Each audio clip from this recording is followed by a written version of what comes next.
Hi, I'm Ben, and I'm filling in for Tim this week, and we're going to let you in on a little secret in the insurance world.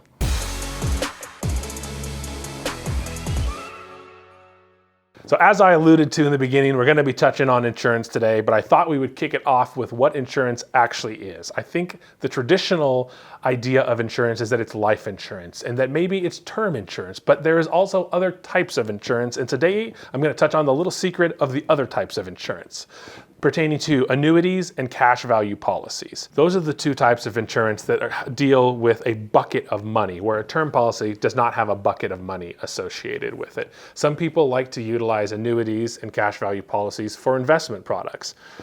Here at 10 Capital, that is not what we usually utilize them for. I know some folks that have had annuities and cash value life insurance policies have felt stuck with them. Today I want to touch on one of the ways that you can get unstuck. So there might have been a period in time in your life where an annuity or a cash value policy made sense. Some folks have used them to fund their kids' college. That's not necessarily a thing that we use them for, but if you are one of those people that feel like you might be stuck with a policy that might not make sense anymore, we're happy to chat with you. One of the reasons why folks don't usually make a change to their cash value policies or to their annuities is because of the tax burden.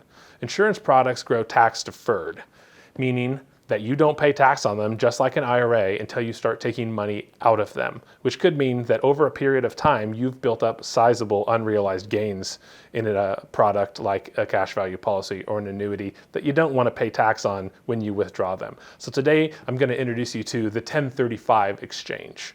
The 1035 exchange is similar to a 1031 exchange in real estate, if you've ever heard that term, where you're able to defer the gain into a new property.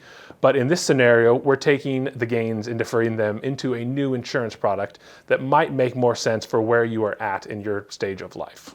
I'm not going to go into all the rules behind a 1035 exchange because some of them are specific to the type of situation you're in, but I am going to steal Tim's whiteboard today to illustrate what the 1035 exchange looks like.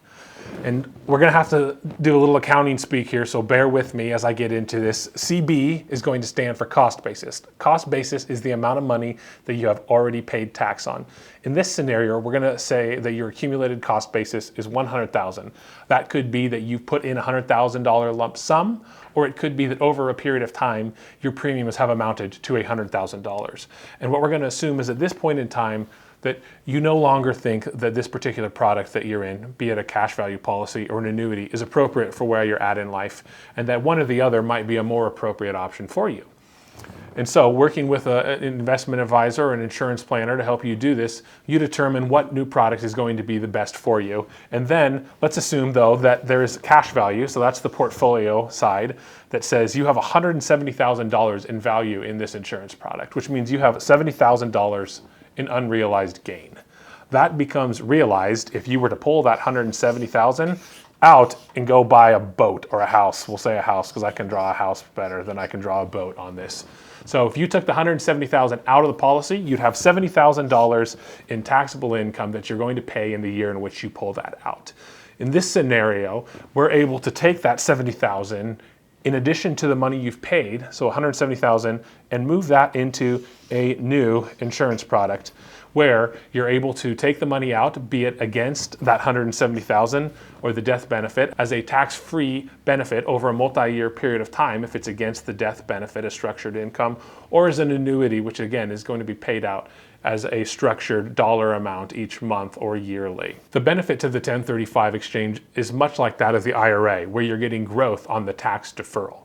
A lot of the time people are going to use insurance products for non-qualified dollars. So non-qualified dollars are going to be anything that is not your IRA, a 401k, a retirement product or a plan or account that is subject to that 59.5 age restriction. If you're an individual that feels like you might be stuck in an insurance product that might no longer make sense for where you're at, it could be that it's you don't want to pay the gains, or it could also be because of a contingent deferred sales charge, which is usually a 10-year period of time in which they're going to hit you with a fee on the back end if you leave early.